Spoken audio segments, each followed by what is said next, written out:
Hi, everyone, and welcome back to another episode of The Progressive Bitcoiner. I'm your host, Trey Walsh, and today we have on the show the Bitcoin explorers, Rikki and Laura. Now, these are two of my favorite people in the Bitcoin space because I think they do such an incredible job of showing Bitcoin's use cases as they do their travels around the world, as they use Bitcoin in peer-to-peer ways with small businesses. And I think this is some of the most important work that can be done in Bitcoin, just showing people how fun and easy to use Bitcoin is and showing where mass adoption is taking place through peer-to-peer marketplaces in their travels. And it's just fun content to keep along with. So I was really looking forward to this conversation. And we talk about all of that. We talk about their travels. We talk about growing Bitcoin adoption, using the Lightning Network and how important the Lightning Network is. We talk about Bitcoin culture and how we need to diversify and increase different communities in Bitcoin to show that it really is this worldwide phenomenon, and so much more. This was such a great and fun conversation. I really appreciate Rikki and Laura coming on the podcast, and please follow along with them. I'll put their handles and stuff in the show notes so that you can all follow along and support their work and reshare their work and get more of the word out and show your normie friends, what they're up to. This is one of the best ways to show friends, oh, look at this cool way that Bitcoin's being used in Turkey or in Lebanon, or they use Bitcoin for this hotel or for this merchant. It's just a really fun way to show what Bitcoin is all about. So really encourage you all to do that, share their work.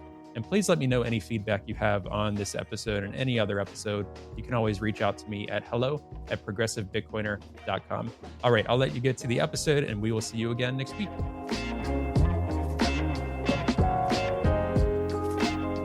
Good morning. Good morning. The Bitcoin Explorers. How are you guys? Good morning. Very good. What about you? Doing well. Little tired. Usually, so the time we're recording, and hello to everyone on the live stream at zap.stream, 7:30 my time, just afternoon your time. And I mentioned to people, grab a coffee, come join us. And someone mentioned I'll grab spaghetti. I thought it was the funniest thing. And I was like, oh, I have some spaghetti in my fridge. So do I just bring that out and eat that while I'm talking to you guys? We are the first Italian guests of the Progressive Bitcoiner. We're so happy. This is such a privilege. Yeah, that's awesome. So I took Italian in college, and I actually got to the point where I felt like I could speak okay. It's one of my favorite languages, and then since then, just nothing. It's just gone completely away, and it makes me so sad. It just means I need to use it more and come visit. So we're not recording this podcast in Italian. We're not using your Italian. No, definitely not. Unless I do want to. I think I saw BTC sessions using that weird AI thing that can change your language as you're talking. So unless we did that, but it still looks a little weird to me. So yeah, it's happening though. It's happening though. Not yet. But soon we're going to be able to have seamless translations. So cool. Oh, yeah, for sure. Awesome. Well, for those that don't know you guys, do you want to give a little introduction to who you both are and what the Bitcoin Explorers is all about? I'm Laura. I'm a graphic designer and social media manager. Recently, I started with Rikki to travel the world to report the Bitcoin adoption around the world. And my name is Rikki. I'm an activist. I discovered Bitcoin years ago, and I fell in love for the whole idea because the way I see it, Bitcoin is the most powerful tool to protect human rights and financial freedom all over the world.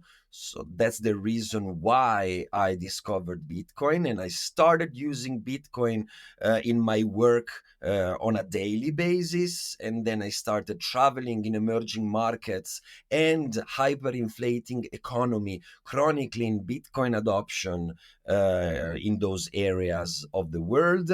I'm Italian, as you can hear. So I started my podcast. It's called Bitcoin Italia Podcast. It was early 2019.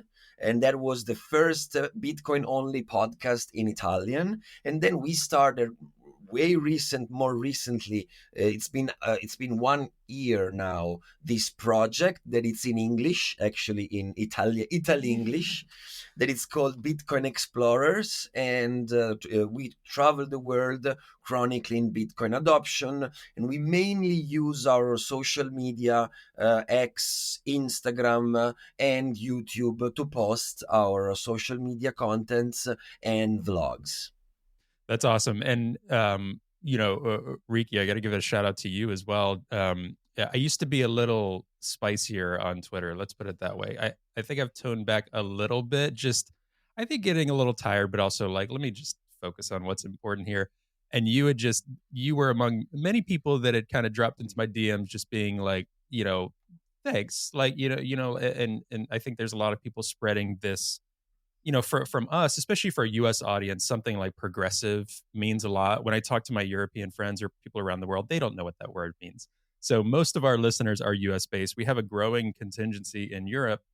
And I think the reason for that is not about the word progressive, but about some of the things we're just talking about and the normal conversations we're pushing and the way that I'm trying to push talking about Bitcoin, not only in a removing politics from it or kind of disassociating. It doesn't mean you have to be a libertarian or into all of these things, but also just in a mainstream, normal way. Let's not have it sound like a Ponzi scheme, right? Like it's not a Ponzi scheme, but sometimes I think people can underestimate the way you talk about Bitcoin is like if you make it sound too good to be true, people are going to assume it's too good to be true. So just talking about it in these ways and focusing exactly on what you said during your intro just now, which is like human rights, use cases. I love to see like peer-to-peer use cases like you guys focus on. I think those things are so important.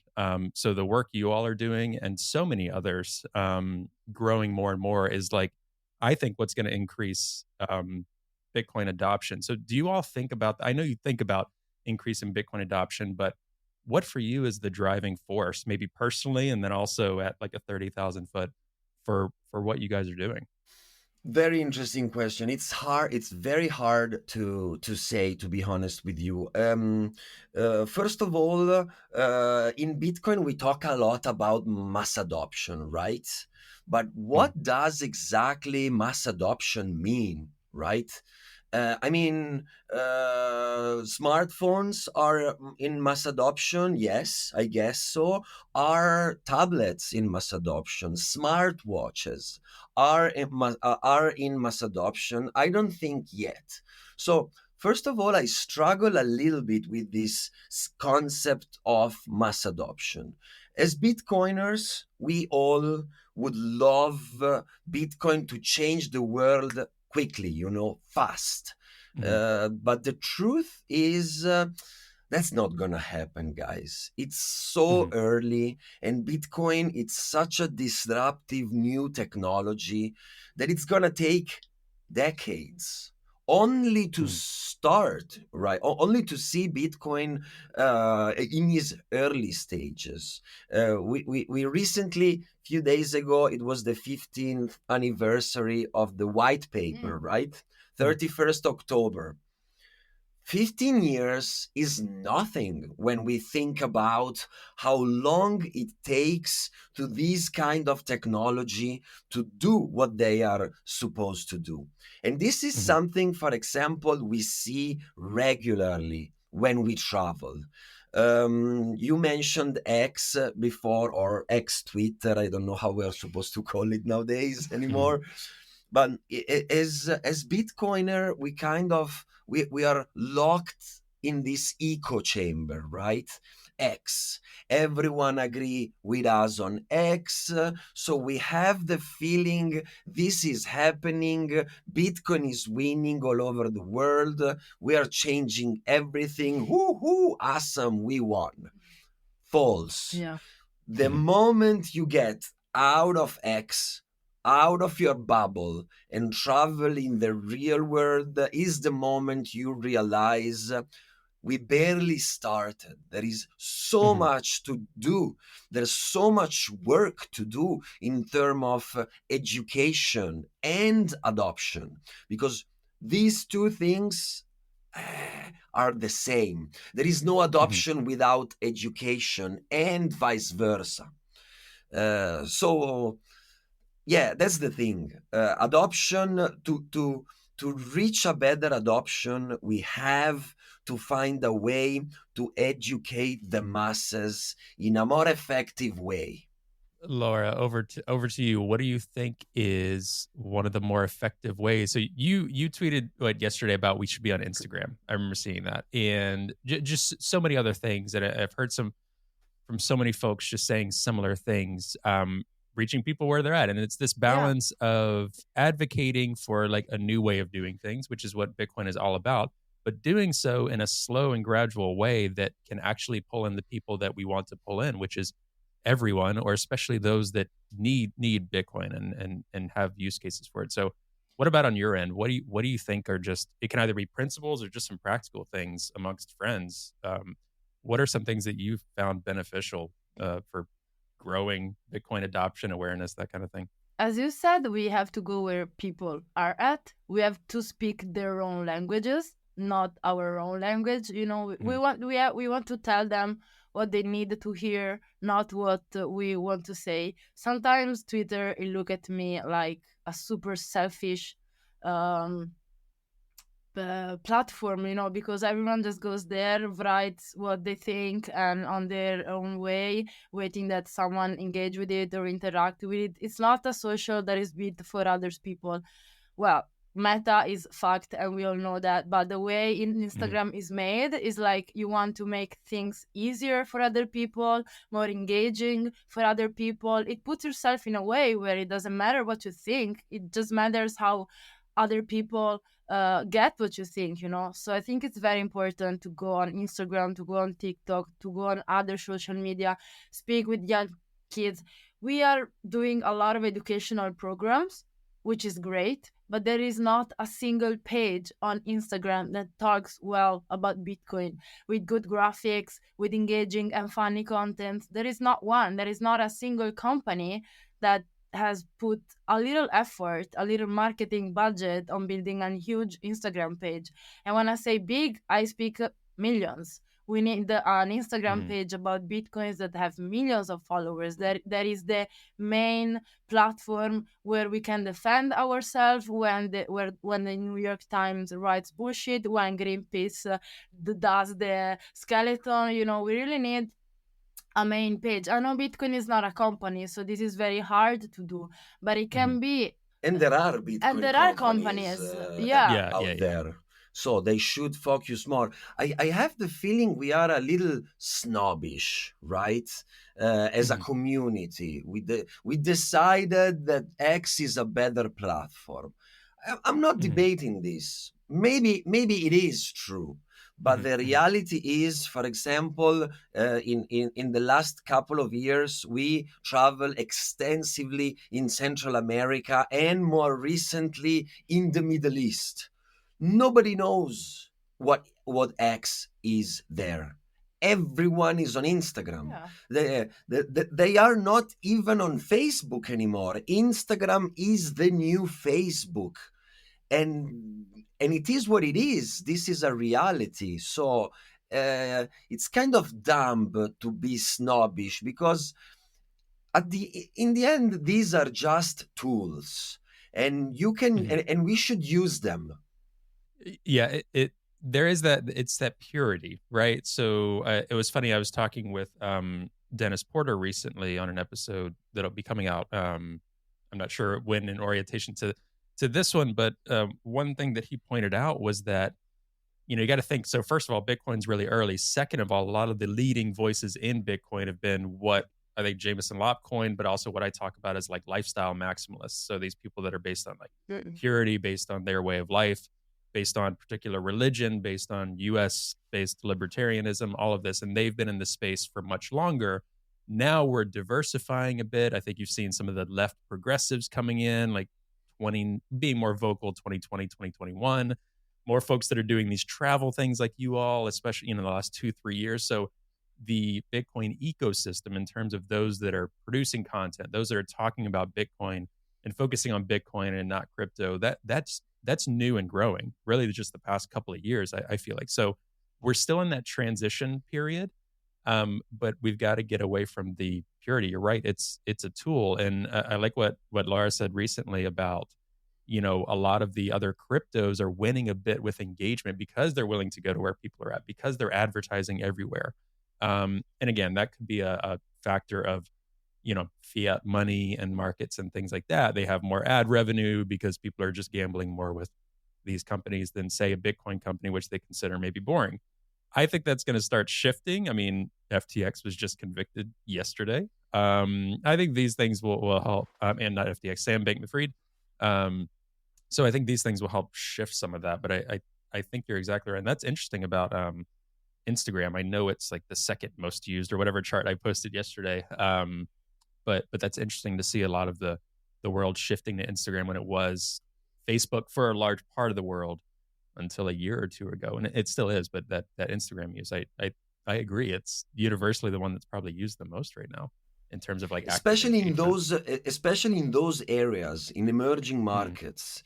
We've seen with our own eyes in El Salvador 60 years old people doing lives on Instagram about the square, people dancing, they were waving other people home. When we just got back from Turkey and Lebanon, every shop, every even small shop there, they have their Instagram account out in display out of their windows. So definitely Instagram has a huge potential in reaching all those people. Until we are not as loud as shitcoiners, we cannot complain about as many shitcoiners that are out there. Until every company has a huge Instagram, TikTok profile that create 5 contents per day, just like Solana do, we shouldn't complain because they're beating us on that, and that's laziness. That's poshiness. Like, I'm too cool to be on Instagram. I'm just on Nostr. Who goes on Nostr to talk about Bitcoin? So Bitcoiners. I think we should be much more humble. It's an echo chamber. Yeah. We should be much more humble and start working more on social media. Yeah, and I think part of it too is like a lot of people think, oh, Bitcoin's inevitable, so we'll just wait here and we'll say, "Told you so" when that shitcoin fails, and like it will at some point. Like the time frames are different on a lot of these. They're all companies, right? And you look at any company, they usually fail. Hey, if Apple comes in and wants to launch their own stable coin and they get government backing, sure, maybe that one will last a little bit longer, right? But these are all inevitably going to fail or wither out at some point, just kind of historically. But taking that assumption view and just going from there, I always go back to the point of like, I got into this space because I was only hearing one particular set of voices, and I was hearing from others, hey, I'm only hearing one particular set of voices.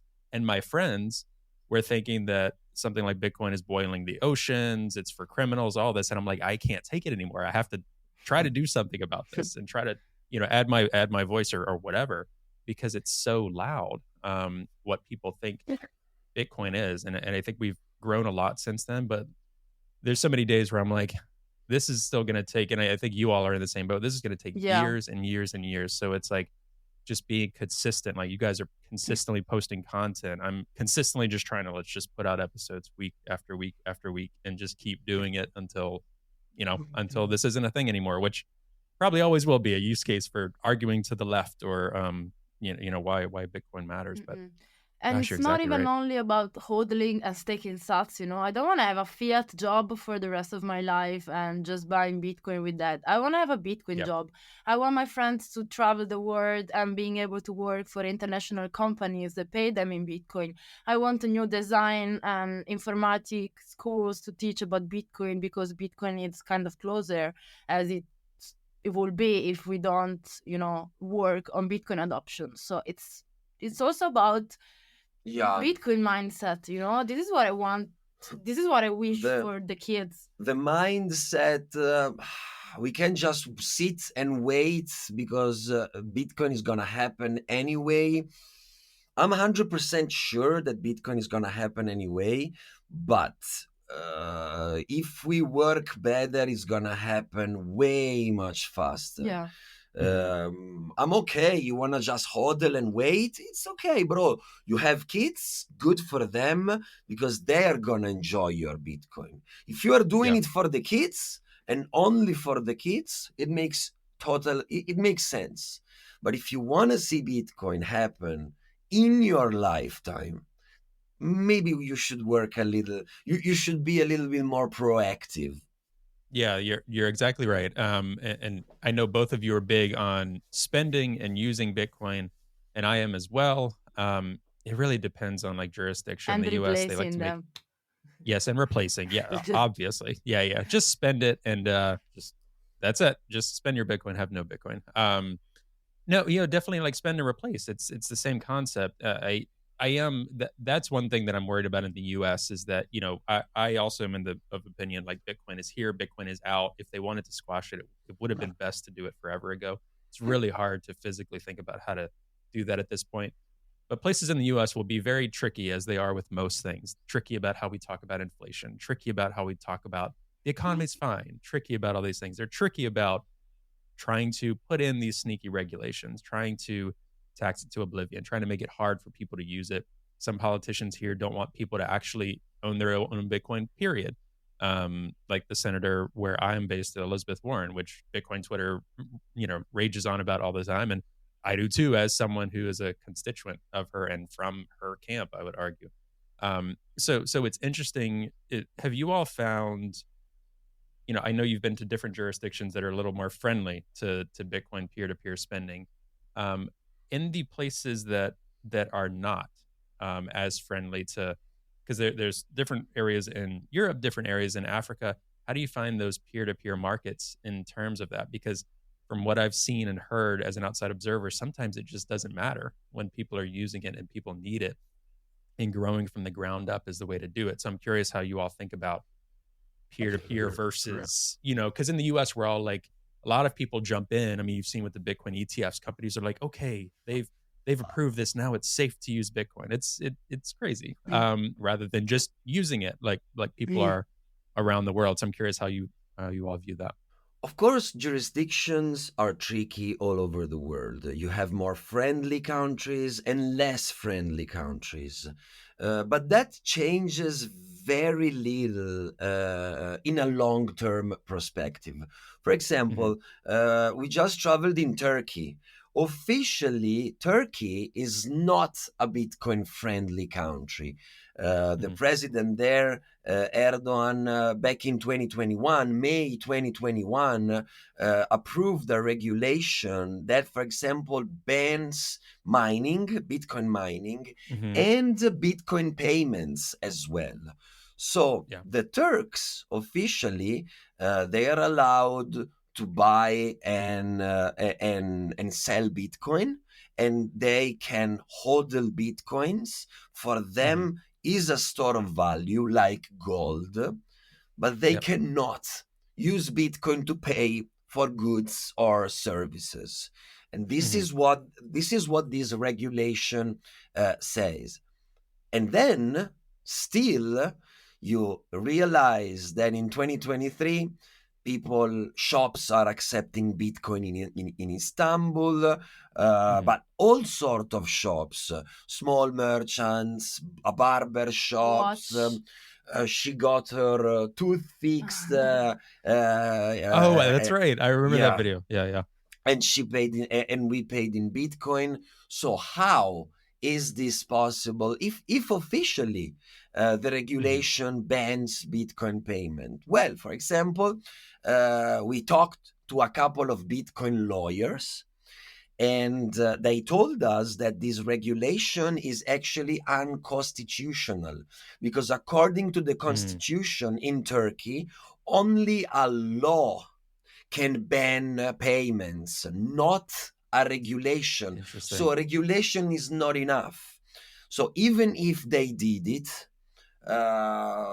not a single fine has been made to someone or to a merchant because he accepted Bitcoin as well.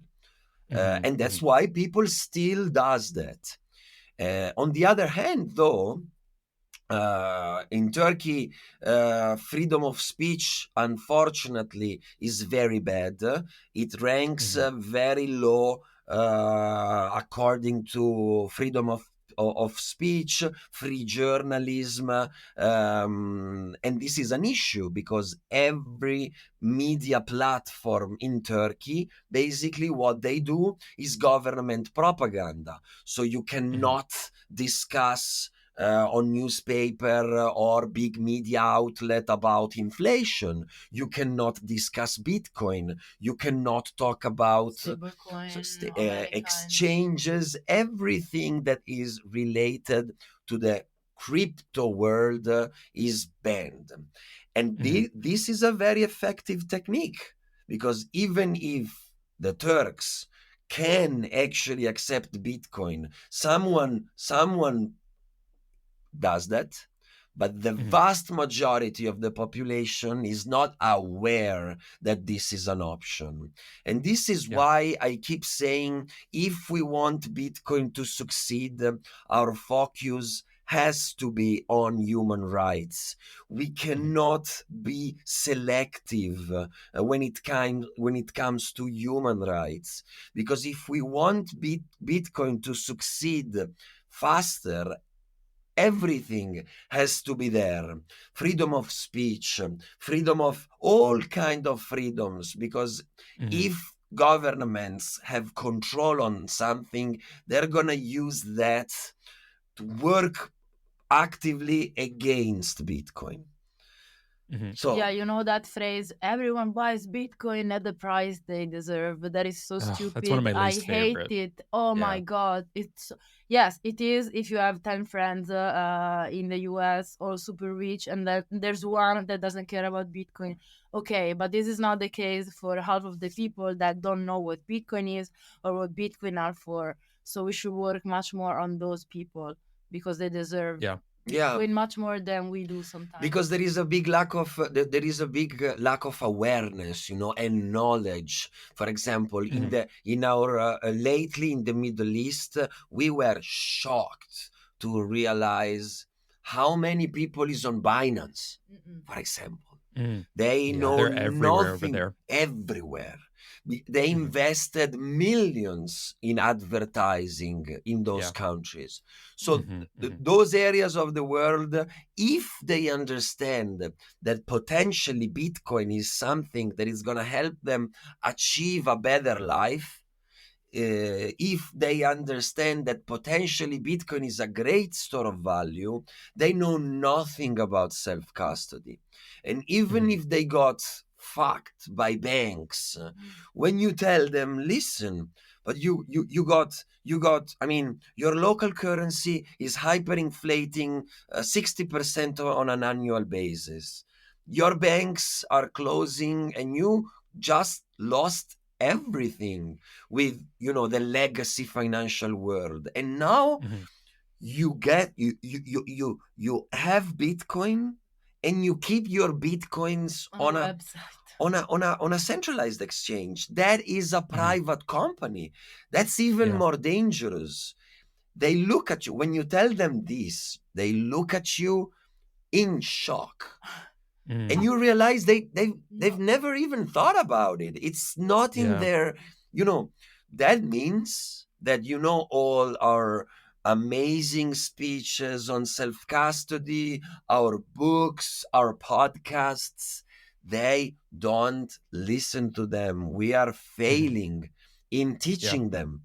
I mean, it's one of those things that I'm trying to do my best to support as many folks, such as yourself, such as others. And I want to say his name is like Kinetic Bitcoin. There's so many others that are doing these short snips, like obviously like what Carla and Walker are doing, what Joe is doing out in your neck of the woods. So many people that are able to do like short clips. And I'm like that, my thing, I enjoy longer conversations. I enjoy talking to folks like, our audience is mainly US based, just trying to inform people who are, in the privileged, most likely they're listening to this US based podcast on their iPhone, Apple Podcasts, whatever, telling them this is why Bitcoin matters. Can you please stop?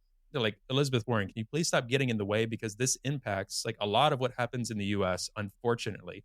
impacts the world. And it's what really frustrates me and sucks about the global financial system. The way the US goes, the world follows in a lot of these ways. And Alex Gladstein does a great job talking about this, and the IMF and all of these other things. But, that's my focus. But also, I'm like, let's reach those people on Instagram with these 60-second sound bites of why self-custody is important. Just that little snippet to make people think, oh, okay, let me look into that, right? Like that's not going to be the end all be all right there, but just the thought of like, hey, that's not really yours. And the other thing I'll add is what's really new and I think really confusing if I step out of anything I know about Bitcoin. So you have physical cash. Okay, you can hold that. You have cash you can use, coins, whatever. But anyone that's ever had digital money has used it in like a bank account, right? So the thought is, okay, bank account, that's where you have your money. With this crypto stuff, it's digital on that you have to have it in some account. I think that, it doesn't, I don't have to think too hard to think why people would think, how do you hold your own? What does that even look like? I mean, I can't code. I can't, what do you mean? Like hold your own, I'm going to use that. I'm going to use that Coinbase. I'm going to use that Binance or whatever. So I could totally imagine, I think for Bitcoiners to be like, oh, that's crazy. They don't know that or whatever.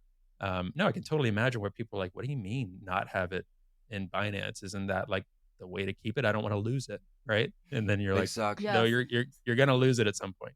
Sometimes I feel like we should talk less about Bitcoin itself, more about the principles behind Bitcoin and why Bitcoin. For example, you can easily talk about self-custody without mentioning Bitcoin at all, ever. People will just realize that Bitcoin is the best way to self-custody something that you have. We can talk about privacy. We can talk about store of value. What is a store of value? What are the characteristics of a store of value? And when you learn them, and you study a little bit of Bitcoin, the Bitcoin is just the most perfect answer. But I say this to myself as well. Sometimes it's just, Bitcoin this, Bitcoin that, Bitcoin that. It looks like a company. It looks like a brand with a very bad marketing compartment. And so, let's talk more about different kind of things: freedom of speech, women empowerment, human rights. Bitcoin will come along because we know it's the answer. But when I was listening to Bitcoin podcast, I was a Bitcoiner already. I didn't just listen a podcast because, let's learn something new. I've heard of Bitcoin thing. No, when I started to listen his podcast, I was a fan of his podcast. But by the way, I was already a Bitcoiner. Like, was this before you two were together? Yes. I was a fan. Cool. Yeah, she was a fan. She was a big fan, and then a groupie, and then my partner. This is how. Nice. Okay. and now your boss. Nice. And now my boss. Exactly. But I knew when I wanted to hear. I love their podcast so much, just like I am sure people love your podcast. But they are listening because they are already Bitcoiner. Yeah. We need to speak to women that if they're fighting for their rights, but they are using the fiat system to do so, it's just so stupid, because the fiat system is the main tool for oppressing women around the world. So if you want, there's an alternative. But let's talk more about the principles behind Bitcoin. Let's not be too fanboy of this technology that looks like a brand. And let's use local communities more. To be honest with you, Trey, what makes me very excited is what's going on. What happened in the past, 3 years? All these local community popping up all over the world. Everything we know started probably in El Salvador with the Bitcoin Beach model. And then we have communities growing all over the world: Central America, South America, Africa, Middle East, Asia. All these communities, they are doing grassroots Bitcoin education and adoption. And this is something very important that we should, I believe, support more. In our travel, we are ambassadors of the Lugano Plan B initiative. And I think what they are doing there is the right approach. Of course, there is this Plan B, Lugano, they accept Bitcoin, blah, blah, blah. This is okay. This is cool. But let's face it. Lugano, Swiss, is peak first world. So that's not actually what matters the most. What I think is huge, is the summer school they are doing in Lugano, and all these educational program they are investing in, for example, in El Salvador, partnering with Bitcoin educators from all over the world. And while we travel as their ambassador, we are scouting for new communities and new educational programs to build there, in those markets, in those countries.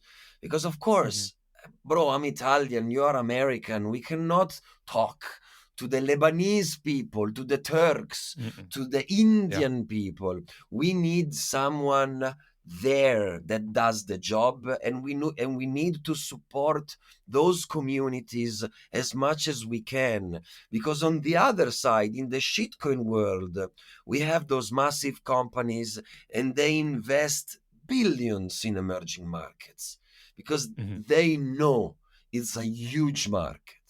And but hardcore Bitcoin education usually have no budget. So we have to move as a community to help them, because otherwise this is going to take a very long time, my friend. Hi, everyone. Hope you're enjoying the episode. Today's episode is brought to you by Bitbox. Now, Bitbox is a hardware wallet that's open source, incredibly secure and easy to use, and it's what I'm using to safely secure my Bitcoin in cold storage. Now, I know self-custodying Bitcoin can really be intimidating, but Bitbox is designed for ease of use without compromising on security. It's USB-C compatible and allows you to easily back up and restore your private keys with a micro SD card, which is really cool. Now, you can purchase the Bitbox using the promo code TPB at the link found in the show notes for 5% off your purchase. And I really want to thank Bitbox for their support of the podcast, and I'm really excited about this new partnership. All right, I'll let you get back to the episode now. Yeah, and you're so right about that. And the one thing that I try to do as well, it sounds silly, but so my audience is still niche in terms of progressives and Bitcoiners in the US, right? Or a lot of people, and some people tune in to be like, what's he on about? Or if they like the guest or something like that, right? So it's so early in that regard. But another is like, a lot of times I kind of plead with people, if you have financial means, okay, we're not the people to do that, but like, spend your sats on them. Like, go to their Geyser fund and donate your hodl. You're sitting there with all this Bitcoin, or you're sitting there in a comfortable, privileged place. Support it any way that you can. And this is a really silly example, but I think the past 2-3 years, like you mentioned, I got to a more comfortable place, not because, the hash rate has been increasing with miners, or because we have all these capital and resources, or because the SEC is seems to be more okay with Bitcoin existing, all of this. But on like Twitter, Instagram, so many places, I'm seeing these little accounts pop up with like 80 followers, whatever. That's like this, this community in Brazil, this community in Thailand, this community in Zimbabwe, that like all of these local grassroots like meetups. Like, I'm seeing so many global meetups just growing their little social media presence, and you see people interacting with them like in their own language, whatever. And I'm like, oh, it's here. It's not going anywhere. Like, these people are using it in places where the governments are like, yeah, the vegan Bitcoin community. Oh my God, there's my favorite. There's like 20 of us now. Yeah. Oh my gosh. I used to troll on it so much. I posted on Nostr again yesterday, because Nostr is another thing where like I am such a proponent of the tech and like what it is. It's like censorship resistant social media. I think it's incredible for activists, incredible for so many people. But the community, it's like just devs that are really talking about it, and it's just Bitcoin only focus. And it doesn't actually have to be about Bitcoin, period. I think it's a natural place for people to talk about Bitcoin, and you can do that if you want. But I was posting about like making dinner last night with my cast iron, and I'm like, vegans use cast iron too. Like, sometimes I just like to throw that out there just to add something different, not because I'm just like, it's such an echo chamber. Like, come on, guys. And we need more diversity. Good job. Yeah, well, I try, and we need people that like, I'm a white guy running a podcast, like, right? So we need like more like women doing this. Like, I love hearing from women in the Bitcoin space, or just anything, because like, whether it's you or I was just listening to the episode that Natalie did with Walker and Carla like yesterday, and just the way Carla talks about Bitcoin, it kind of sounds like my wife. Like, my wife took like a year to really kind of get what this was about, just coming from the normal route, because she was so just as I was, but so she couldn't push through where I could a little bit push through the bro culture, push through like why people are calling me names on social media because I'm not a libertarian who eats steak. Like this was like a huge thing for her. So like in general, like women are so turned off by, like I'm turned off by it, but then women are so turned off by the community that they see in, you know, in the Western world. But it kind of goes beyond this. It can be in Germany, this can be in South Africa. I've heard many stories, not just in the US, of this type of stuff. And it sounds silly, but a lot of people hear about Bitcoin on social media. So if that's what they're seeing, that could be a turnoff. And it's not as simple as, oh, just push through it. Bitcoin's like not about that. It's like, yeah, I know that, but you know, a lot of people just stop there. They're like, I don't want any part of this. That's bad. It is. And that tells you that it's so early. Yeah. I keep going back to that too. It's so incredibly early. And you mentioned, I think some people too think that once technology's here, things happen so quickly. And it has in a lot of ways. Like a lot of things have changed, but also we're not just talking about like code and tech or like a software company. We're talking about like a monetary revolution. So the only thing we can compare it to is like gold.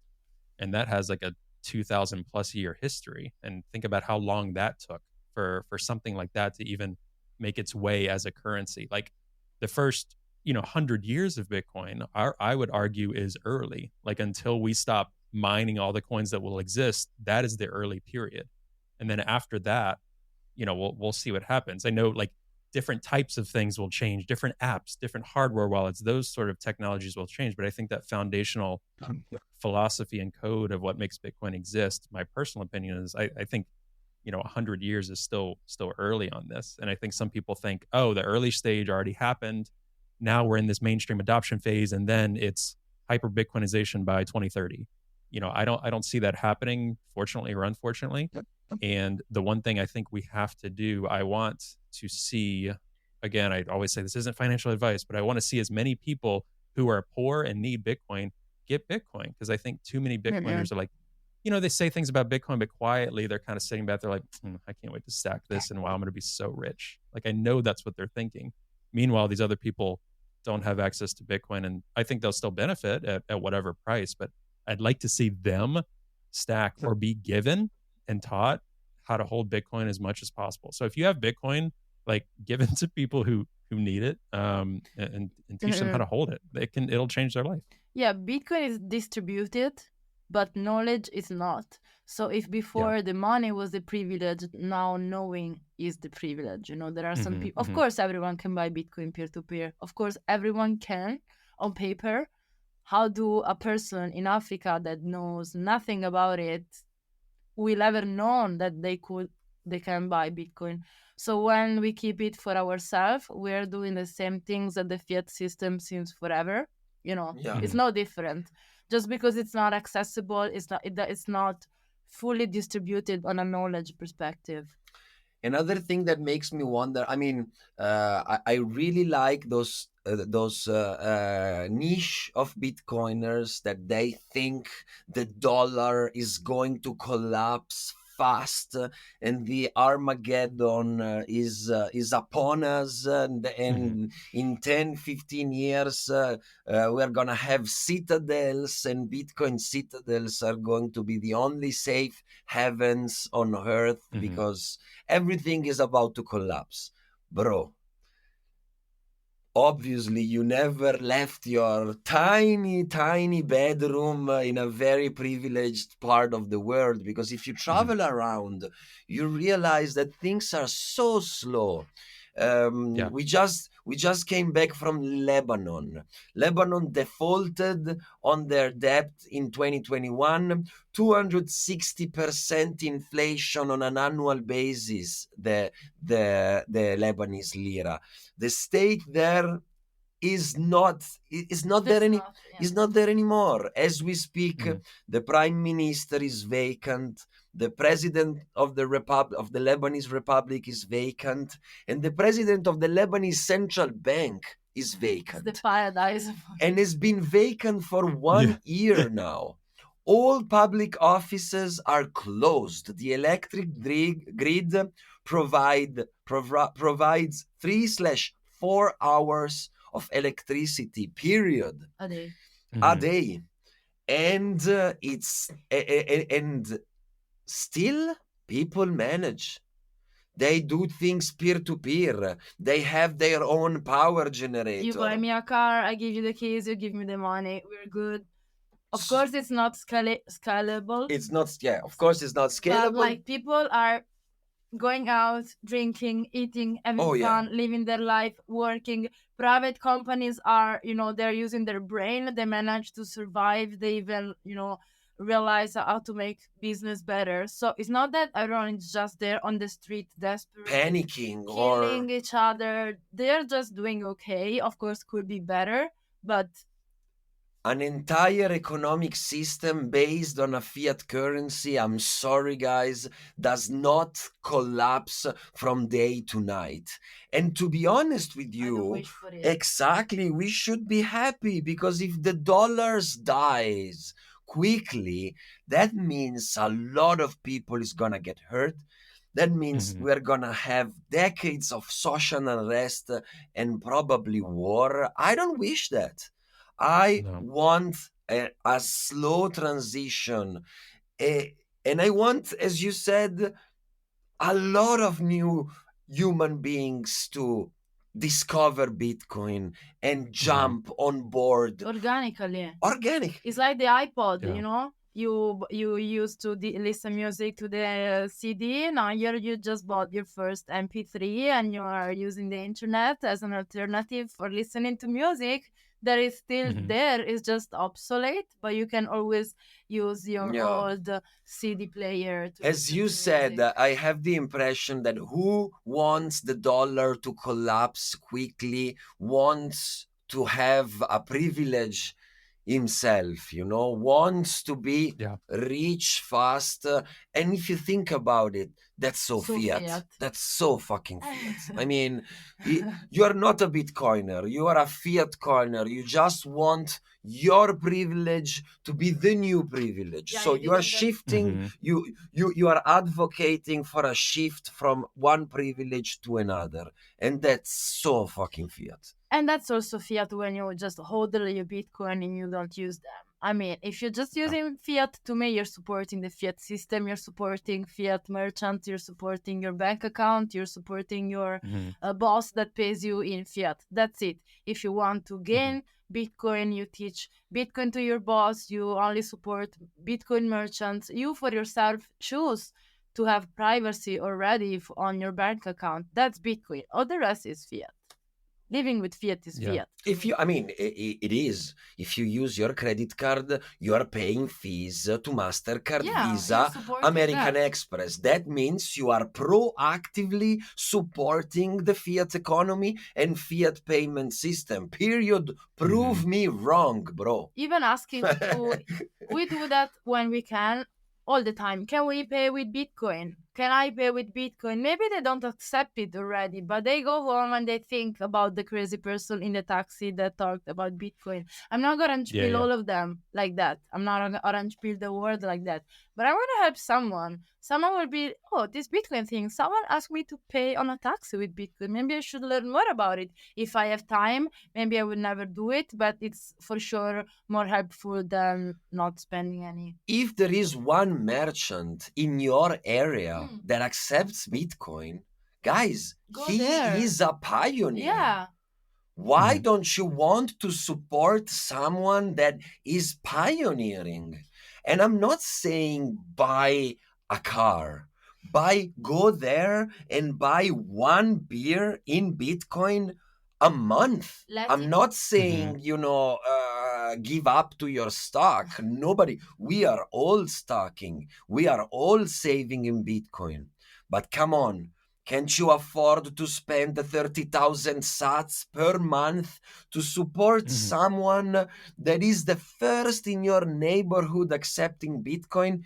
This is so retarded. I can't. Really, it makes my mind melt. And let all the others competitors see that people are going there just because they accept Bitcoin. This is huge. This is the free market. You give a better service, I come there. I copy you. Yeah, and I don't think he'd be listening to this, but even if he is, he can hit me up. There's a guy in my town. I know he's a Bitcoiner. We've gone to meetups together, and I've talked to him about like, let's do this. And he owns a local place downtown. I'm like, start accepting Bitcoin. Like, what are we doing here?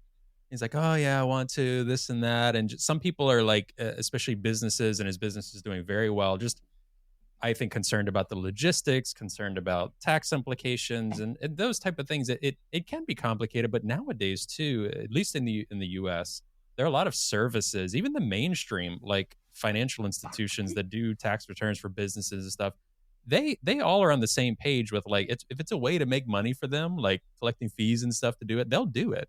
So they're all processing tax returns for Bitcoin. This podcast is like an LLC. I do it pretty easily with some of the main institutions. Like it's not that hard. So if you're also a Bitcoiner and you kind of know what you're doing, there's no excuse. I don't mean you have to set up a BTC Pay server and do like your own thing. There's some ways to do it that are maybe a Strike. bit more I mean, it's centralized, but easy. then you can just withdraw to your own wallet. So I'm even having a tough time with Bitcoiners I do know that do have businesses doing that. I don't know if it's a mix of perception.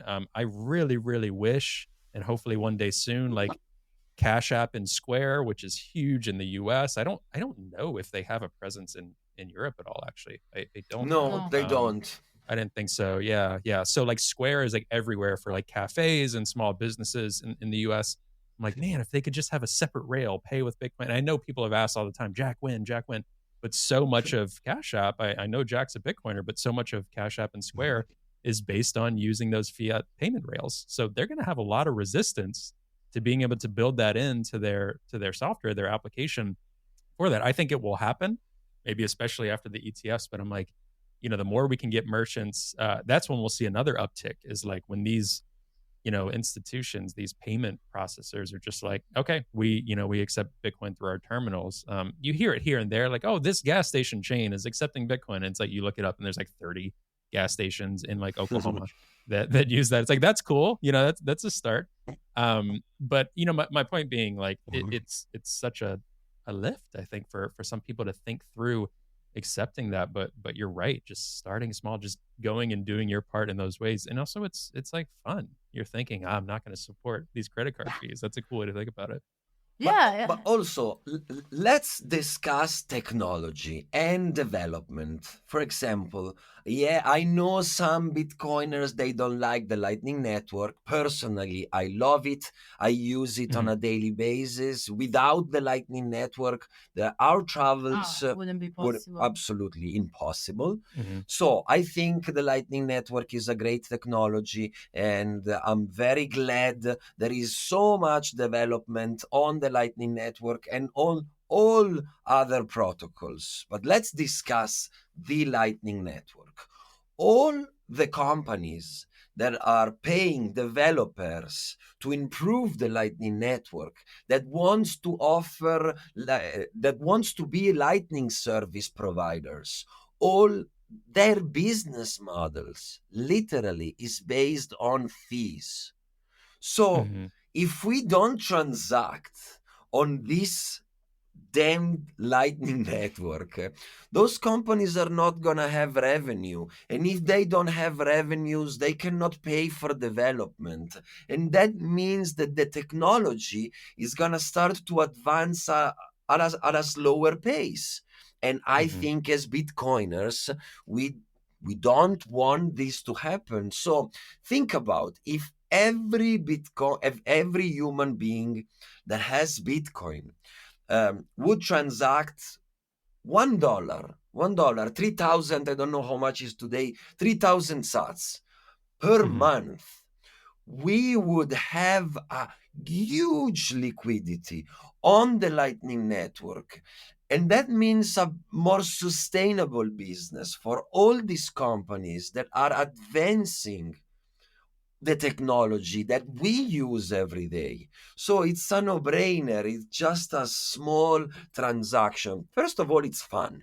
I meet Bitcoiner that they never did a single transaction on the Lightning Network, and I don't understand. It's so much fun to send sats instantly. That's fun for nerds, baby. I know maybe we're nerds, but I I'm guess joking. I guess a big chunk of Bitcoiners, they should be nerds. but and you want to Yeah. know new apps. I don't know how many Lightning or wallets we have, because this is exciting new technology. Why we should not own them? And there is another niche of Bitcoiners. I call those the investors. And and usually they answer, no way, I'm not gonna spend one single sat because Bitcoin is gonna go up to 1 million, and I don't wanna be, I don't wanna end up like the idiot guy of the pizza. Yeah, the one that we remember every year. Exactly, Since, the one that made history. the one that made history with the first Bitcoin transaction. But if you think about it, even from an investor perspective, this is so retarded because Bitcoin is both a protocol and a unit of account, 21 million Bitcoin. So protocol and coins. If the protocol is the product, and we can call the coins shares of stocks of a company, and the product that the company sells is the protocol. So if you own stocks of a company, you want the product to be successful, right? Who is Warren Buffett that says I drink a Coke every morning and is the single biggest shareholders, right? It's so retarded. It's like you own Apple stocks and you buy Samsung phone for Christmas to every member of your family. This is so retarded. So using the protocol a little bit, it's an investment that it's gonna make your stock more valuable in the long run. So for me, hodl to death, it's just obsolete. It made sense back in 2014, 2015. Bitcoin was small, needed to be protected. Hodl, let's hodl, because Bitcoin is young. Because the alternative was selling. Exactly. Not using it. The alternative back then was selling it. Don't sell your bit, don't panic sell your exactly. Bitcoin. If you actually read the forum where the meme starts, is not don't spend your Bitcoin, is don't panic sell when Bitcoin crashes. So we got this hodl thing completely wrong. And nowadays, we are in 2023. We have a second layer that works as a charm. We are working on side layers. We have so many protocols, and all those protocols, they are made to use Bitcoin. So let's just use a little Bitcoin in our daily life and replace them right after. Or It's find so a way easy. to earn them, which is even better.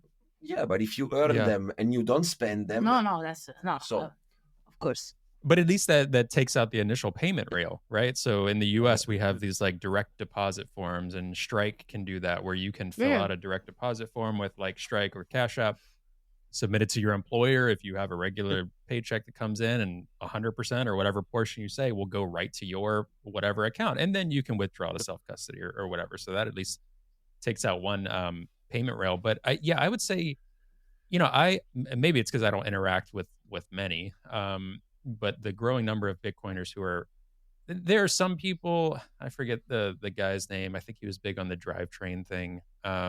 But anyway, put out a recent post again about like Lightning Network is nothing. It doesn't produce anything and this and that. And the one thing, no, I think there are some Lightning wallets or Lightning apps this past year that have sometimes, someone's not going to use a Lightning wallet if it takes 2 minutes to load, right? If it takes like a while and you're trying to like quickly interact. There are some that take a little bit. I think I'm really like bullish on like Zeus Wallet, that team, and then Mutiny I've seen. And the really revolutionary thing that I've been starting to see, because, when I first got into Bitcoin, I did this weird thing where I like did a deep dive and I wanted to like try to, and I don't have a tech background or anything, but I got like my own node and Raspberry Pi and try to learn how to do all this. I fumbled through and I was like, oh my God, I like effed this up so bad. So I jumped on like this Reddit forum and just started like asking questions, and people like walked me through step by step, like put this in, like put this code in, press enter, like, whatever. So I figured it out. But nowadays, you don't have to run a node like that to be self-custodial Lightning. Like Zeus has created and found a way that there's a meme on Nostr that's big right now. The node is in your phone. So it's like, so we're saying like, is there a node in the room with you? Like the therapist sitting on the couch, that kind of thing. So people can run their own node that's started up on your phone. And that increases the privacy enhancement, because sometimes you can run a node from home, and if it's not set up right, that's not very private. You have to rely on your home network and your internet service provider. If your electricity goes, there's so many things, or kind of the tech blows out, your Raspberry Pi crashes, whatever. Nowadays, it's as easy as opening that up. You can open a node like on your phone, and I'm like, that is the way Lightning, I think, is meant to be. You can have a burner phone like Lightning node. Like if you're an activist, like you can have a burner phone and then open up, your own, spin up your own node with that. And even without the node, there's also self-custodial ways where you can at least have, your 12 words to own it, that kind of thing. But we're seeing like crazy developments in Lightning that I'm like, oh, now we're at the point where this thing is really going. Yeah. Absolutely. And still, to be honest with you, I get it, but I mean, do we need to be self-sovereign every single second of our lives? What I'm trying to say here is that the way I see my Lightning wallet is like my physical wallet. When I take cash, when I keep my cash, and I'm gonna need that cash tonight. I'm not gonna put my life savings in my wallet before I hit the streets here in Milan. This is the way I see. There are some custodial wallets. They work very well. And if we keep in those wallets just, 100 little sad, what's the problem? What's the point? I am all pro non-custodial app. But if there's a custodial service that works well, and you keep just few 100,000 sats on that, bro, no problem. Something is gonna happen. Yes, are you going to lose those sats? Yes, but how much is that? It's exactly like if a pickpocket steal your wallet while you walk on the street. Yeah, I've lost $100. Not funny, I get it, but it is what it is. Life sucks sometimes. And they are super good when you want to orange peel a person. You will never orange peel a person with Zeus ever. You have to for this. Blink is my favorite. They just download them. They put their phone number. They're ready to receive sats. You do this with your taxi driver, with the waiter at the restaurant, with the guy you're talking to at the train station. They are perfect for orange peeling. Of course, the app itself has a section when they can learn about Bitcoin, and that says, don't keep your money here, self-custody your life savings. I mean, the point of this is just... First, you have to show them Bitcoin, and then they're gonna get it. They're gonna get to self-custody and stuff like that. But we have to be careful. I give you one quick example. A couple of weeks ago, I was in Lugano for the Plan B Forum conference, and there was a meetup of Bitcoiner the night before the conference in a bar. I was waiting. It was late. I was waiting in line to buy me another gin tonic, and there was this guy in front of me paying with Bitcoin, and the transaction was so slow. Very slow. I was, to be honest, shocked to see a Bitcoin transaction on the Lightning Network so slow. And I was talking to the owner of the bar, and he was saying, this is too slow. I have another club. Sometimes it's packed like this. There's no way I'm gonna be able to put this kind of payment in that club because it's too slow. This is too slow. And I asked, I got to be honest with you, it was very slow. So I asked the guy, listen, bro, what are you using? Why is your Lightning payment taking 4 minutes? And he goes, because you know what? I have Zeus on my node on Tor. And I look at the guy Yeah. and I tell them, bro, It'll be ready by Christmas. This is how we onboard merchants, though. Mhm. This is how we onboard more merchant. This is how we drive merchants away from Bitcoin. To protect what? The privacy of your gin tonic? Come on, it doesn't make sense. It doesn't make sense like this. There's a compromise, Yeah. Phoenix is great. Breeze is great. Breeze is great, but sometimes Zeus under with your own node and Tor, maybe it's a little bit too much, bro. Yeah. For Lightning. Yeah, it really depends. Yeah, that's the thing. And I think that's such a good point because I like on Nostr, one of the reasons I like Nostr is because there's zaps. Like it's great for content creators, whatever.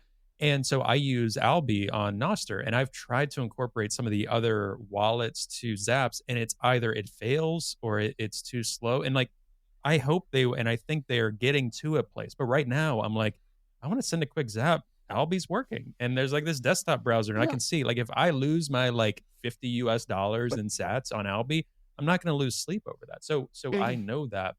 And another thing I want to bring up, because it was part of my own story, like I think there's a fear amongst Bitcoiners that if they don't start off like self-custodial with everything and self-sovereign, that they just won't ever get to it. And I'm like, that's the furthest thing from the truth. My own journey is like, I'm pretty sure I first bought Bitcoin in 2021 when it came back down to like 30,000 or something like that. Just coincidental, by the way. I don't think I was like, I'm going to wait for it. I think it was just the timing of it. I was like, okay, this is something I want to kind of get into more. I also bought a little ETH at the time because I was like, it's cheaper. And I've heard this so many times. Like a month later, I sold it though. I was like, this is ridiculous. So then I was Bitcoin only, but I bought it on Coinbase. And then from there, I was like, I want to actually like own this though. I want to actually have it in my life. I learned after that. I wasn't like, Coinbase is easy and great to use. I'm going to keep it there. I first got into it there and then I went into, okay, I want to hold it in cold storage. I want to do this. I learned from there. So I think the notion that people will buy from this centralized exchange and then just keep it there because it's easier or keep it like, that's actually not true. I think most people start off in one of those forms and then grow more self-sovereign. Like you don't have to start off self-sovereign right away. But what I like what you mentioned, I'm not sure which wallet you were talking about that also says, you know, the possible risks, right? Or the you should own this, or you should have a app where you have the seed phrase where you can restore your balance, like things like that. They say, you know, this is centralized, but we encourage you to withdraw, or these are the other things you can learn. That's great. If someone's saying, okay, like if Wallet of Satoshi, which they haven't to the best of my knowledge, that works really, really well as a Lightning app, but they're like, put all of your Bitcoin on here. It's completely yours. It's safe. There's no way in hell that any government or we can rug you like that. That's just not true, right? So I think it's just about people being aware of what it is they're using. But yeah, if you're going out to a bar, I've been to meetups before, and yeah, they're doing the same thing, and I'm like, or I've actually done it where I open up one of these like cool new apps and I'm like, this isn't working. Let me go back to Strike, or let me go back to my Cash App, or let me go back to Wallet of Satoshi and just pay because I'm just trying to like, you know, donate to this meetup. I've done that like 5 different times where I'm like, let me go back to Wallet of Satoshi because this isn't working right now. And there isn't a long line, right? It's just like, if it's taking more than like 15 seconds, listen, my Visa does it faster. And that's the way that 99% of the world thinks. And I think Bitcoiners need to hear that more, and it's being said more and more. This does not mean never do self-custodial options or self-sovereign options, but it means like, what is the point of Lightning? It's for fast, easy payments. And like that pisses me off about that bar owner, the restaurant owner saying like, oh, I wouldn't want to use this. Man, that's such a bad intro to Bitcoin. Like, that's crazy. There is a way if every person that goes on the street, every content creators like Joe, Paco, us, even Carl and Walker, try to arrange a lot of people. They all use custodial wallet and they all take a lot of shit from Twitter. Joe, especially, I saw recently. It's not that we're stupid. It's just that we've been doing a lot and they just are slow. They don't work most of the time. You don't know why transactions didn't go through. We as Bitcoiner can accept that, but if something like that happens on PayPal, I mean, I would freak out. You know, I would like, why it's not working? So we all end up using custodial wallet for day by day orange pilling. That's it. I mean, Yeah. this I mean, is these how it people are is. sitting back in their like, citadels in the United States or whatever, or wherever they live, just like tweeting about you all doing incredible work, actually going out there and talking to people about Bitcoin or using Bitcoin. It's like that's right now some of the most important work that can be done. That and activists in Togo using Bitcoin. Like these are some of the things, or like education ecosystems in high schools in El Salvador. Like that is what it's about right now. Like if the US is the last place on earth to get Bitcoin, I'm fine with that. The world the US has benefited from the exploitation of everyone else. So let's start with everyone else with the people's money with Bitcoin. So these people trolling, I'm just like that's why Twitter is just frustrating. It's just like I know you all and Joe and everyone knows to just ignore it, but it's Yeah. super frustrating. And I forgot who it was. Oh my gosh, I don't want to get the person's name wrong, but someone came after Joe recently, maybe like a month ago or Oh so, yeah. about using Lightning, or about like like a shop accepting Lightning or Bitcoin, and be like, that's not the way for mass adoption. That's nothing with Bitcoin. And I'm like, fuck you. Like it kind of is. Like I know it's small right now, but like the videos I'm showing my normie friends, or the conversations I'm talking about when they're like, oh, you do a crypto podcast. What's that about? I say, well, it's about Bitcoin. And then I say, listen to this human rights activist. This is what they're doing with Bitcoin.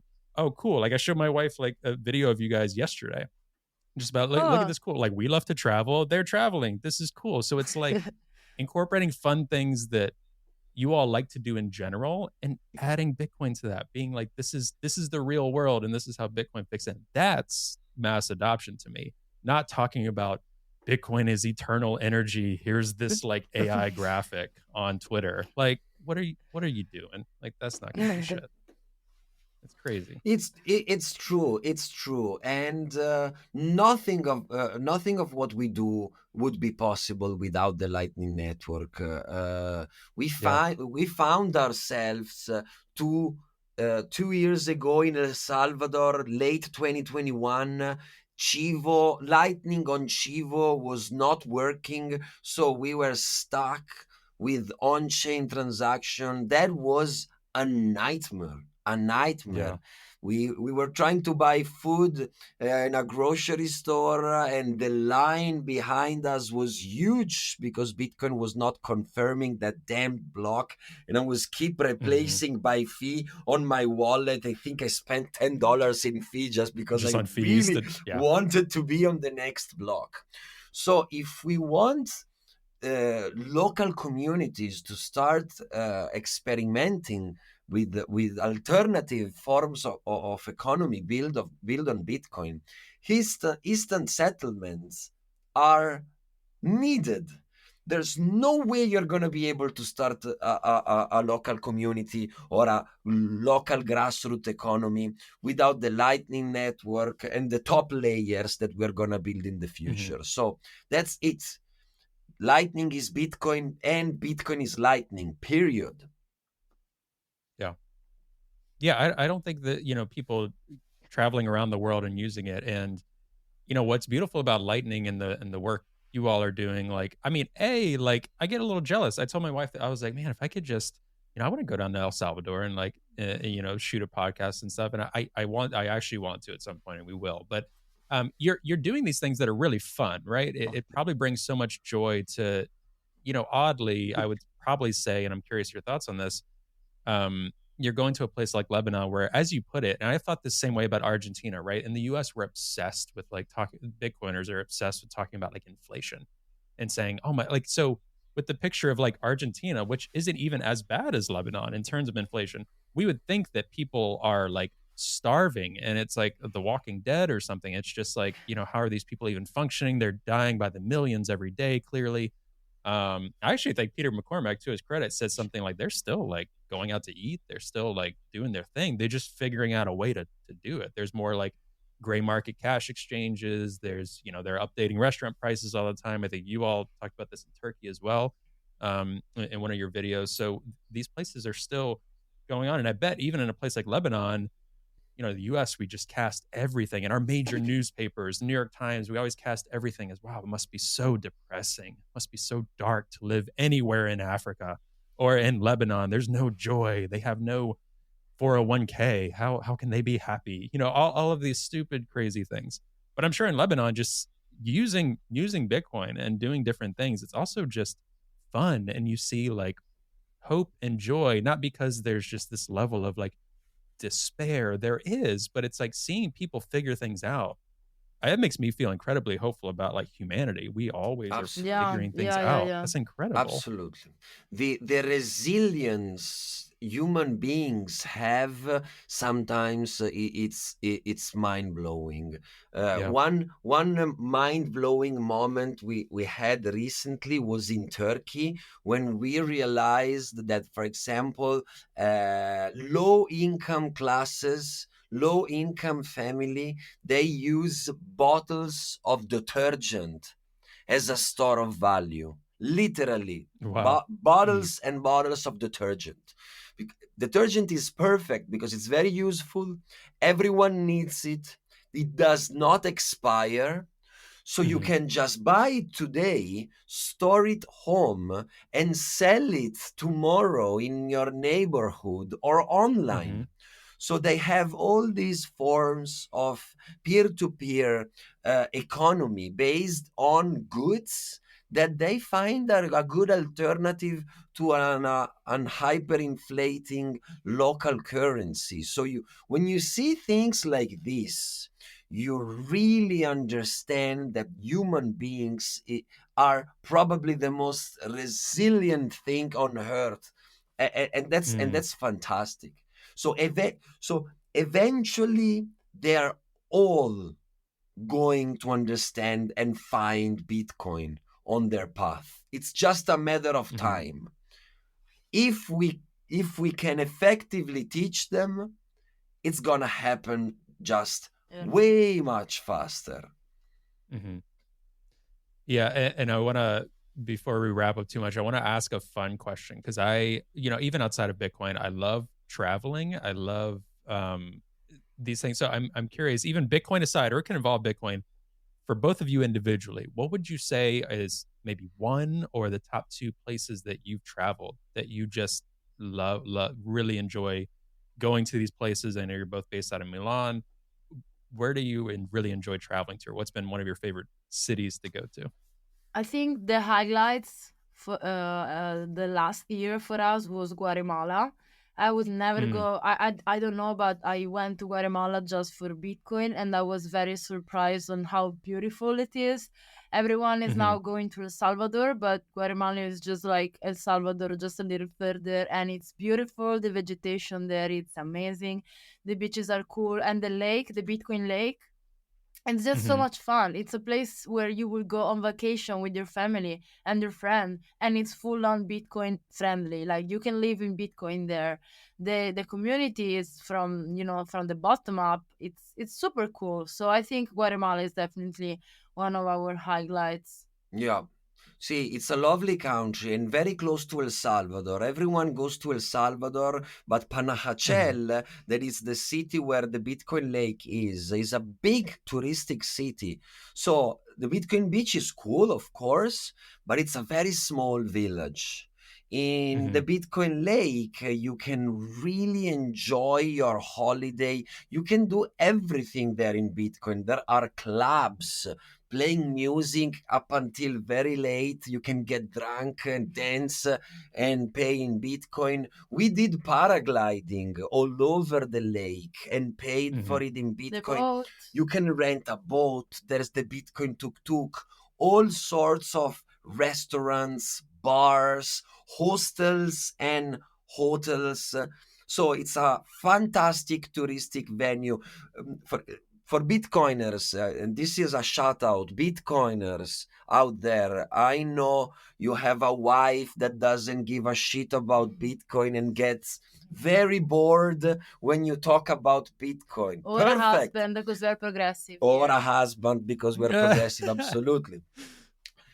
Perfect. You have to go to Panajachel. She or he are going to For them, enjoy a normal holidays, and you can do Bitcoin meanwhile. Mm. So it's the perfect holiday venue. Yeah. That's the life hack. I do want to ask one more question. This is towards Laura. So, in your thoughts on Bitcoin, is even our audience, right? Our YouTube stats are like, it's so funny. I don't know how they get these stats, but it's just so male dominated. Everything in Bitcoin, just finance in general, all of this, like, Yeah, understandable, technology and is, finance. yeah, all of that. So, I mean, first of all, if there are like women listening, like, we need more like Bitcoin podcasts, but also like women-led podcasts, like all of these things to appeal to women. What are your thoughts on whether it's talking with friends, like female friends of yours, other like women content creators and folks in the space? Unfortunately, there's like, I can feel like I can count some of the major ones on my hands, or maybe one hand, in terms of that are out there. What are your thoughts on how in this male dominated space we get more women involved in Bitcoin, like either speaking up or seeing it as relevant or something that either they would be interested in? I'm curious your thoughts on this. First at all, I'm very proud of my friends because, for example, they get Bitcoin slower but so much better than the male friends. Every male friends of mine, they came back after a month that they bought Bitcoin, they bought all the shitcoin that they could find. All my girlfriends, they never literally did it. They bought themselves another wallet. They're staking sats every month. So I can see this difference. I think women do get the store of value concept a lot. This is something that we saw in Turkey. Mothers, at the end of the day, in Turkey, they just go, they buy gold for the family to protect the life savings, etc., etc. So I think women do have the Bitcoin mindset.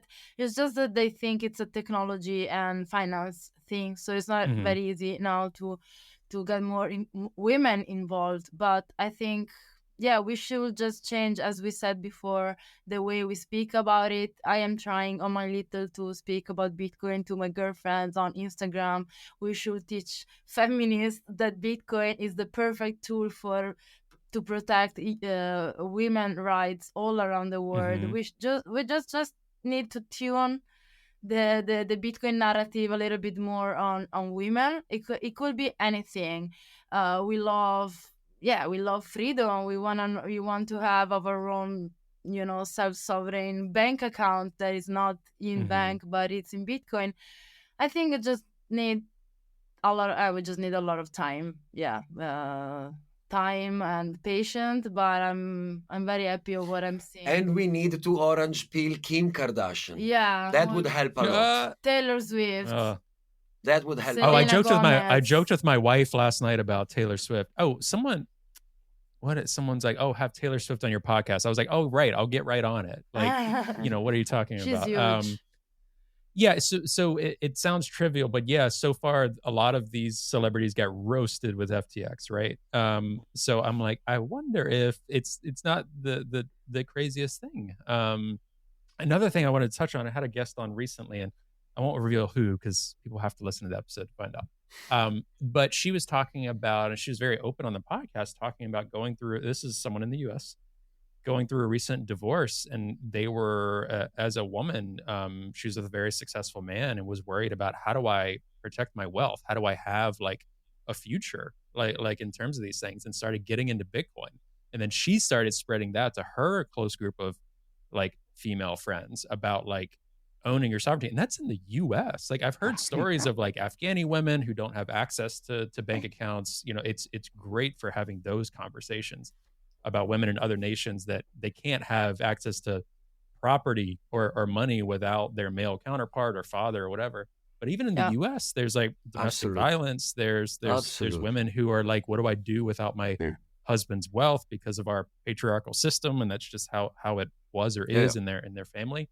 Having Bitcoin and then seeing it go up in price, just that practical nature of like, are you concerned about, what do I do if my husband's not here? Are you concerned about, you're in this unhealthy marriage or relationship, but you're just staying in it because you don't know what else to do? Bitcoin can be an answer for that. Yeah. Or start Absolutely. investing in that. And I was blown away by that, just hearing that this person is a person of privilege in the United States, bigger in the space. And at that time, they were terrified, and were like, what do I do? And Bitcoin helped them feel more like, take a deep breath and say everything's going to be okay. Like I have a future now. And that was like incredible to hear. Yeah. Statistically, the vast majority of unbanked in the world are women. So that's absolutely. But even as you said in the US, one of our favorite custom-made T-shirt has the hashtag Free Britney on it. And I was going to bring that up too. Are you wearing it? And nice. and there is the Bitcoin B. Britney is with the Bitcoin B. So, okay, as Bitcoiner, we should advocate for free Ross, but also free Britney was important. Think about it. If we could have orange-pilled Britney Spears back in the days, 10 years ago, that would have been huge for her and the fan base. And for Bitcoin awareness all over the US and the Western world. There are so many use cases. Yeah, I mean, we could spend all day talking about use cases, and that's what I just trying to do more and more of, and was so looking forward to chatting with you guys because I knew it would be centered around this, and I want more normies to stumble upon our podcast. I mean, there's two words in our podcast that I always go back and forth with that turn people off: progressive and Bitcoiner. So it's like some people are like, I'm not going to listen to anything progressive means Elizabeth Warren. Well, we're trying to help people realize it's one of the biggest like camps ever. That kind of group of leftists, whatever, and then Bitcoiner. So I'm intentional about using that, but it does like turn people off. So, but I'm hoping that more and more normies tune in based on how we advertise who we're talking to and what we appreciate your about. Courage a lot. And this next cycle is gonna be huge. It's always so.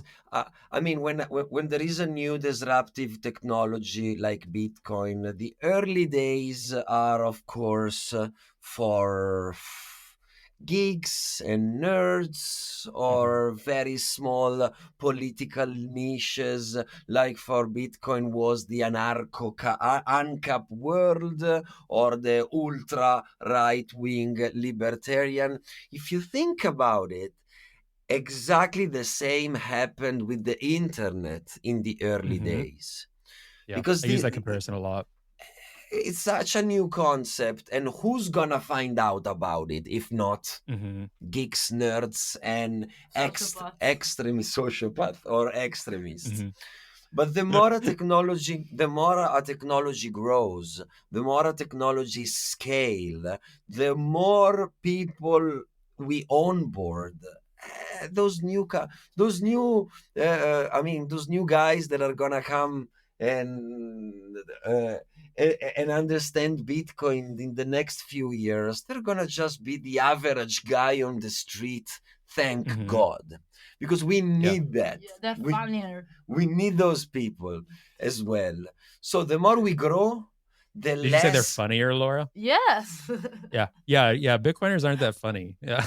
No, not at all. I know I say that all the time. not at all.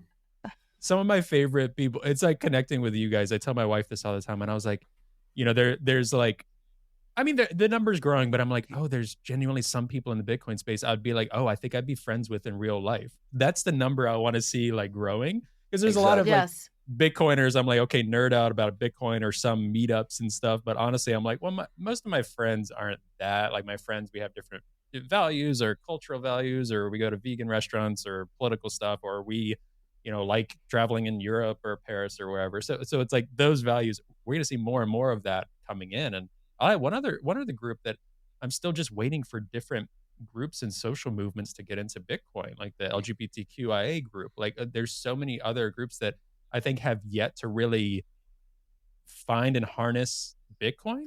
The climate change activists. We're going to see. Yeah, I'm so waiting for that too, especially anytime I see, I mean, the joke is anytime someone paints like a building like orange, right? Especially in Europe and England, these climate movements, I'm like, they're close. They're in the right color. Let's figure this out. And what are we doing? Rather than welcoming them, we're insulting them all the time on Twitter. Like, what the heck? Who cares? Like, they're with us. We're playing the same game. We want to fuck the same system. We're against the same systems. Exactly.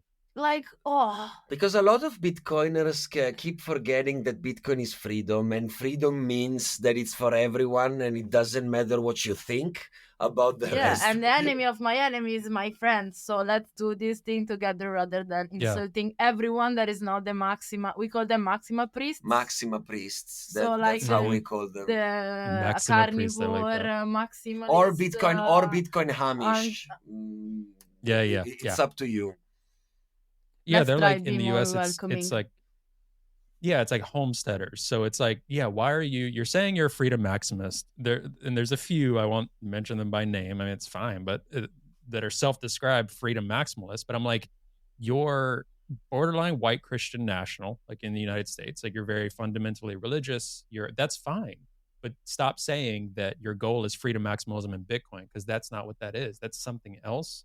So you need to be welcoming of all groups. Like, sure, like live and let live. Like, can we get back to that understanding? And that's kind of the liberal left camp I come from. So it's funny that some on the right in Bitcoin in the US are like, yeah, that, but no, you have to homeschool your kids, you have to be a carnivore, you have to be Don't do it, religious. Sanklin. You know, if you're a homosexual couple, that doesn't count. You know, all of this stuff is just like, guys, what is going on? And luckily those voices are getting more and more quiet, or they're at least shutting up about it, because they're realizing, oh, they're getting a lot more shit than they used to when they say certain things. So we're trending in the right direction. And last thing I'll say, because people always bring this up, it's not about making Bitcoin for the gay community, or Bitcoin is progressive or liberal. It's like I'm putting these labels on things because so many in the community and mainstream media too have made it seem like Bitcoin is only for X group, especially in the West, right? So the more we bring in all of these groups, the less it'll be viewed as for this one particular camp. So it's like we have to be vocal about intentionally recruiting people, so that then we can back off and just say, all right, it's just a tool. It's just money. Yeah. It's just better money. It's that better tool that we're all trying to get to. But we got to be intentional to make that happen. Yeah, Bitcoin is not for the LGBT community, but we do need an LGBT leader bringing Bitcoin in the community. We do need exactly. a page that talks to LGBT people about Bitcoin, on how to use it, on why to use it, etc., etc., etc. So we need a more decentralized, centralized community, vertical in one topic, that talk to a specific niche. Climate change, LGBT people, feminists. I don't care if I don't agree with them. I don't care if I think they're wrong. It's okay. I want them to have every tool and knowledge necessary to onboard more people on Bitcoin. It's the, don't tread on me, but let me tread on you. Yeah. No, let's just stick with the first one. Yeah. Awesome. Gosh, we could keep talking forever. This was so great. I really hope a lot of folks listen to this episode. I think, in addition to you guys are producing great and fun content, you're also really smart just about how you think about Bitcoin, both of you, and can appeal to so many different people. So, thank you so much for coming on the show, for doing this. Yeah. And I want to make sure, obviously, your handles on social media and all of that we'll put in the show notes, but what do you guys have coming up in terms of any travels, whether it's soon or in the next year? What are some things you're up to? Now we've been in Milan for the last couple of weeks. We're doing events and conferences here in Milan, but Africa is next. So we're gonna Awesome. leave for Africa in the next few weeks, and we're gonna be. I think it's a good time to start following the Bitcoin explorers, because we're gonna travel quite extensively in the next 6 months. And there are so many stories to tell. We just can't wait. Yeah. What is the best way for folks to support you, financially, with Lightning, Sats, all of that? Instagram. It's okay to be honest with you. With a follow and a share. We just started this new project. It's less than 1 year old, so we have a X account, an Instagram account, a very small TikTok account that we are just learning how to use, and then there is our YouTube channels. So we're just we're starting with Yeah, this. and So feedback. If yeah. you guys wish to see something specific on our travels, like I want to see more of your daily routine, or I want to hear more about Bitcoin, whatever. If you have any feedback, Yeah. that would be amazing. What we try to do is to make Bitcoin a little bit more pop with our travels and with what we do. So just give us a follow, watch what we do, and if you have any kind of tips or whatever, just reach out to us, because we are so looking forward to meet new people while we travel and on social media. And if you want to tip, go on Nostr. I have an account. Zap us. I will share it with Rikki. That's what she Wait, says. you have an account on Nostr? I don't know what that is. Yeah. Oh, okay. It's so hard to search on Nostr. That's another thing. It's impossible to search on Nostr. It's not hard. I have an account as well, but there's a lot of work to be done. Yeah. Awesome. Well, thank you guys so much. We'll be in touch. Thank you, Trey. Thank you. I'm excited to follow along. And I'll be sure to share all of those things as well. All right. Thank you, my friend. Thank you guys so much. Take care. Thank you.